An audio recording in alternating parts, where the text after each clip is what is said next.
Pray with me again, if you would.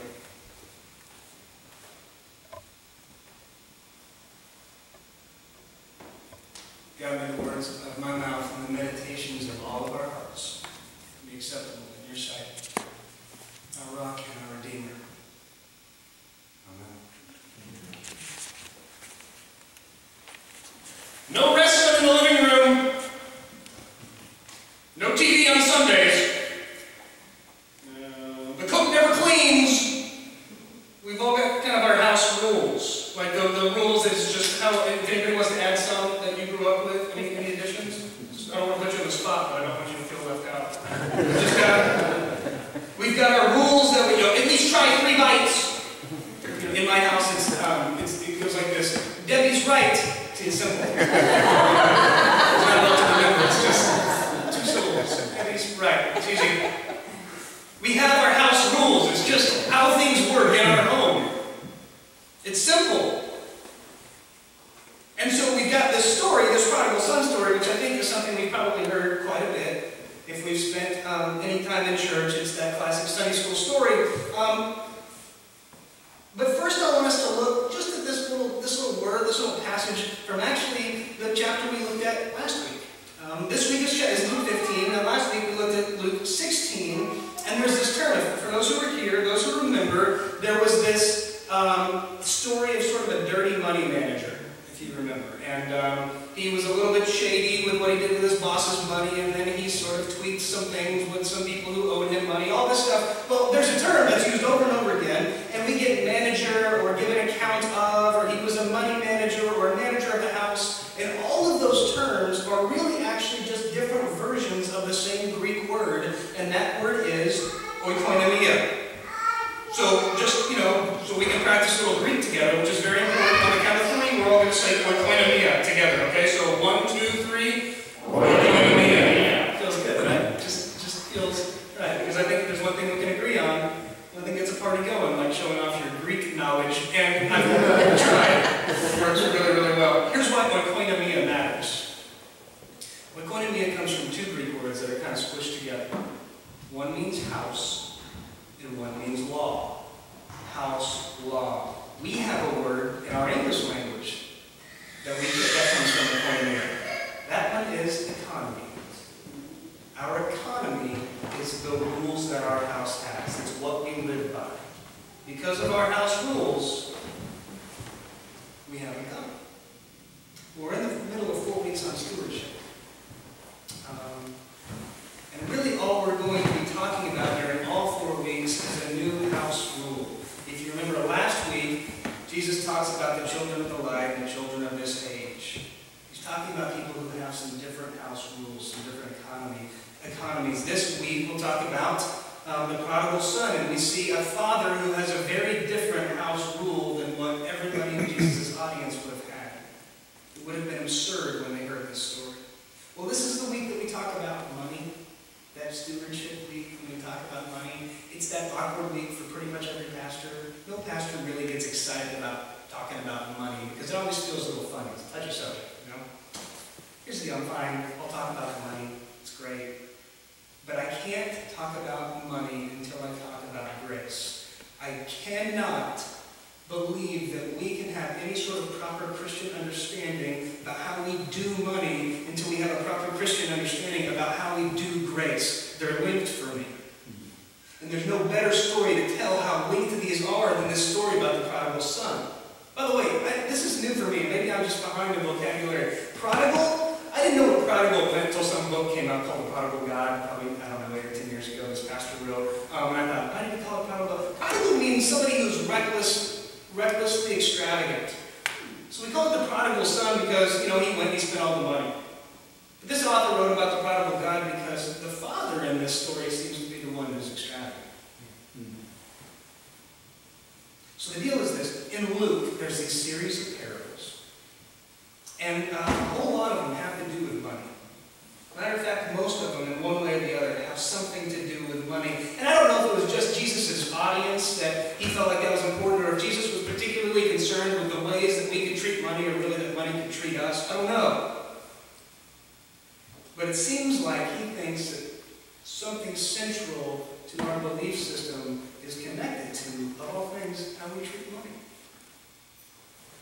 And so in Luke 15 alone, we get 3 parables. There are 2 before this whole prodigal son thing. And they've got, you may have heard them before, there was the one about the lost sheep, you know, where shepherd's got 100 sheep, but then he loses one of them. And so Jesus says, you know, what shepherd wouldn't, you know, leave the 99 in the wilderness to go find the one? And I, you know, being not a long-time shepherd, didn't realize that the answer is no shepherds would do that. No shepherds that wanted to keep their job. You don't do that. That's ridiculous. You hold on to the 99. You don't leave them out in the wilderness. Or then there's this lost coin, the story who loses, she's got 10 silver coins. They're called drachmas. And she loses one of them. And so then she gets a lamp. She goes and searches all over the house. And she finally finds that last drachma. And then she tells the whole neighborhood. And she throws a party. She throws a, hey, I found my drachma party. Which sounds like a great party. And I can't imagine that the audience wasn't thinking, who would go to that party? These are ridiculous stories. This is ridiculous activity. So already the people listening to Jesus know something's weird. Jesus is trying to get something across because these aren't normal stories. He's telling us, it's almost like he's trying to get a different system, a different group of priorities, maybe you would call it a different house rule into our heads. Now, a lot of this audience, before we get into the story, well, it says that they are either the sinners, which are the tax collectors and things like that, or they're the Pharisees or the scribes. Okay? Well, here's the deal. The Pharisees and the scribes kind of like the way things are set up. They're at the top of this economy right now.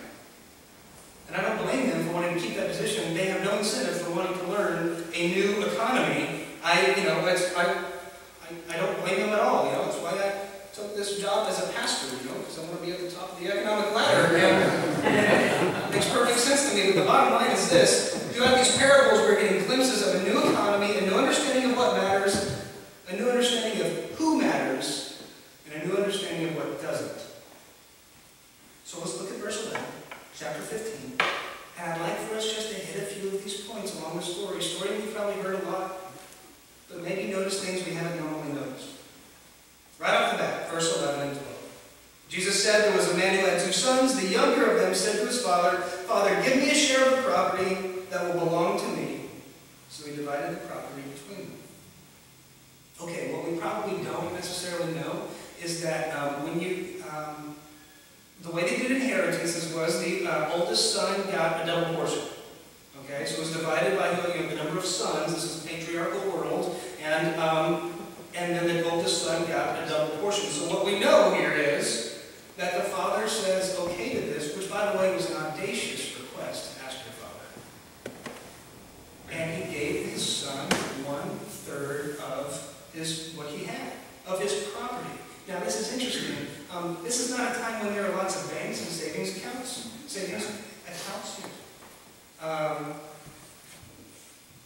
Our wealth was in property.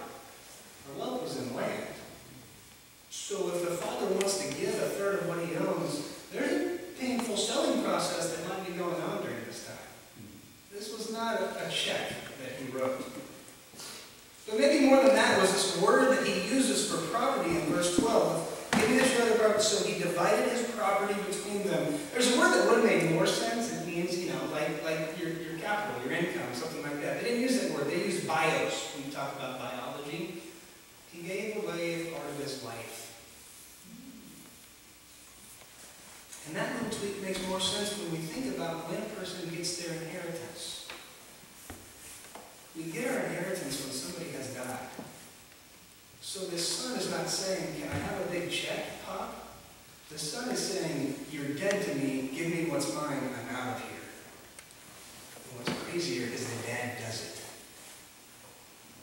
Now we know the story, he goes to a faraway land, he parties big time, he has great stories until there's a famine and then things get bad, and he finds himself with pigs, feeding pig slop, wishing he could eat the pig slop along with them, and things have gone downhill pretty fast. And by the way, for those who haven't read Leviticus lately, I just want to read this little line.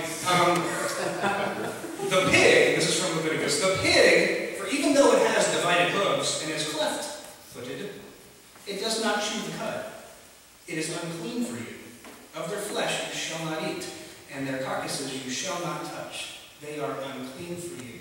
So obviously, there's a financial rock bottom that this son has hit, but he's now living with, wishing he had the food of, one of the more unclean animals you could touch. And that's when he decides, I've got an idea. I'll go back, I'll work for my dad. He doesn't have to make me like his son again, I just got to work for him, you know? Because then I'll have a little food, and I won't be hanging out with pigs, and that makes perfect sense because we get that economy. I get that I wronged you, but how about I do some work for you, and you give me a little bit of return, or we'll call it square. It's perfectly normal economy. That's how the house rule works. And so, he goes back home, and he's recited his lines, and he gets about verse 20 to where he can see the dad, and I just got to read this to you. So he sets off for his father, but while he was still off, his father saw him, and was filled with compassion. He ran, and he put his arms around him, and he kissed him. Now, there's about 3 things that I think are worth noticing. First of all, this father is looking for his son, sees him far off, and runs. We have a dad pursuing his son. We have a dad, this is a respectful society. Men don't run in this society, okay? We're dignified in this society. This dad doesn't care, and he runs. Socially, that's a statement. And then he throws his arms and kisses this kid that, I don't know if you remember where he was in the last scene. Not a clean kid. So there's a spiritual dimension to this too.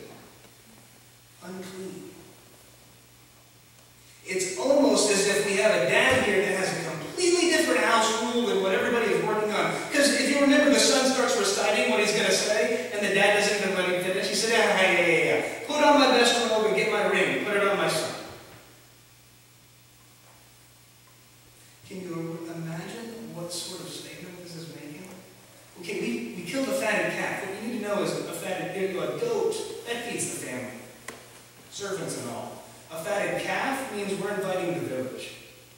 This is a pretty public statement. My son that said I was dead to him, took my money and squandered it. He's not only back, but I'm proud to call him my son again. He's wearing my robe, he's wearing my ring. Can you imagine what the village gossips had to say about that? Well, this guy's a pushover. Wish I was his son. I'd taken inheritance about 4 times. Do that to him. Be great fodder for talking behind this guy's back. Maybe even more importantly is this. This is interesting, something I didn't know. By saying, you're my son again, by placing that cloak and that ring on him, by making that party and telling everyone, my son is back, he is inviting him back into the inheritance of the family. So he has already given him an inheritance, and by saying, you're back as my son, when this father dies, this son will get an inheritance again. How wasteful. What a terrible investment. The younger brother is a bad investment. And the older brother, the responsible one who's out in the field, you heard Red, he's out working like an older brother, like the older brothers do, the right thing, you know? He's getting a bad deal too, because listen, if the property is being cut by a third again, he loses twice. Of course he's angry. There's an economy, there's a way things work. I did this, I get this. You did this, you get this. It's how we do things. And the common question we always ask here is, which son are you? Which one do you relate to the most? Which son is in chains, or is sort of a slave to his mentality? And those are good questions, but I think the answer is just yes. The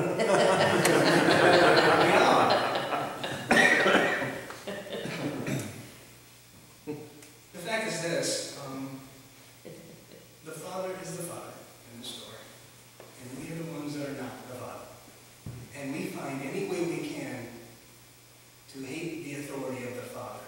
Sometimes we do it by obedience. We will get what we deserve because we did it right. In some ways, sometimes we will do it by rebellion. I will get because I will do what I want to do because I should get to.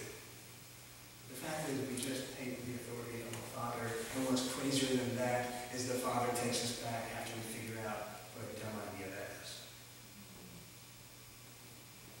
The older son is a bad investment too.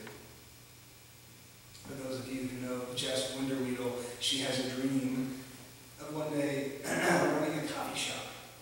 And she wants this coffee shop to be her ministry. She wants to have people who have a tough time getting work elsewhere, who've got a little bit of what you would call a rough story. And she said, I had a dream of handing kids the keys to a business, and nobody else would give the keys to a business. Howard Thurman calls that giving someone a crown to grow into. This is what the Father in this story does. We treat someone today like they could be one day. The person who says, you're dead to me, we say, I love you just the same.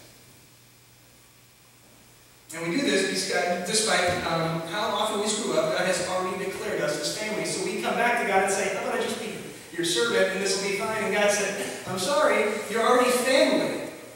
And so as we size up other people and determine just how worth they are of our grace or our forgiveness or our money or our time, what we need to be adopting is a new economy that says you're already my family, you already deserve it, just like I don't deserve it. So it's yours. That's a wacky economy. But the fact is, we have an entire economy that is about crowns to grow into, and I think we are to be about the business of passing those crowns out. There are all of these records of first century sort of stories about these Christian communities that are popping up in the Roman world.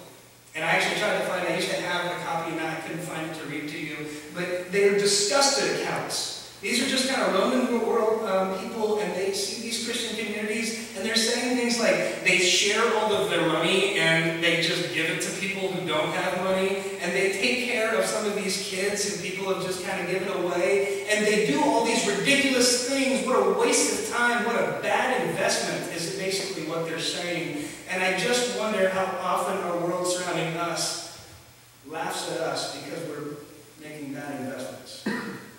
Those bad investments that tell people you're family, even when they say you're dead to me. So today we have the opportunity to make an audacious investment. I think I've got Al and Joe, if you guys want to start passing out. Here's something that we would like to try. As you know, about a month or so ago, we got a grant. We got a grant to do ministry. And one of the line items in that grant was missions. Now, it seems weird to me if we are saying, okay, this group gives us money for missions, so we turn and give that money away. Why would we be a middleman? That makes no sense. No, if we're given money for missions, what we should do is create a culture that gives away. A culture of a different economy. So what you're probably noticing right now is you're being handed a $10 bill, which is ridiculous, because usually the offering plate passes the other direction in church, and I hear that. I understand that this is a bad business model. But when we had the meeting about this, I think Joe's comment when I said, what if we gave everybody $10 to give away? Joe's comment was, oh gosh, my mind just started racing right away, like, gosh, what would I do with it? Like, who would I give it away to? How would I do that? And that's the point. We have an economy in this world, and it makes us flex particular muscles, because we work how that economy works. I wonder if there's a muscle we haven't flexed before, that when we daydream, we think about ways we might give away money. When we don't have much anything to think about, we think about ways we might show grace to the person who doesn't deserve it. We might call somebody family who just wouldn't much prefer to call us family. I wonder if we work that muscle out or if it's a little out of shape. And so we'd like to give you the opportunity to flex that muscle. And we think the best investment we can make is to hand you $10 and say, spend your next 2 weeks prayerfully and thoughtfully considering how that $10 is best used. You can be as creative as you want. If you are in need of the $10, it is yours. If it feels like a pressure you don't want to do it, I hear you and it makes sense, just drop it in the offering plate in a minute and call it even. It's okay. But the fact is, if we are going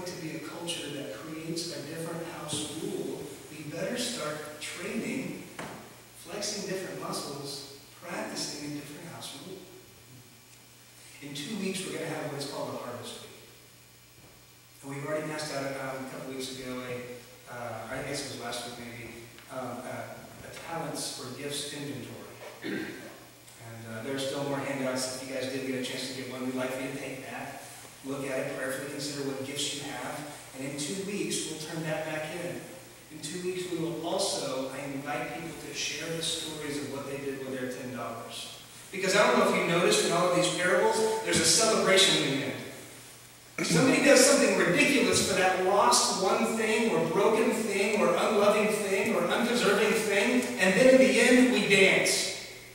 So that's what our culture will do. We'll give away, we'll invest in things or people that people don't invest in, and then we'll dance. And we'll share our stories, and little by little, we'll start flexing that muscle that thinks about a different kind of economy. So at some point or another, we would be laughed at, because we have a different house rule. I mean, our house rule will be one of grace. Amen?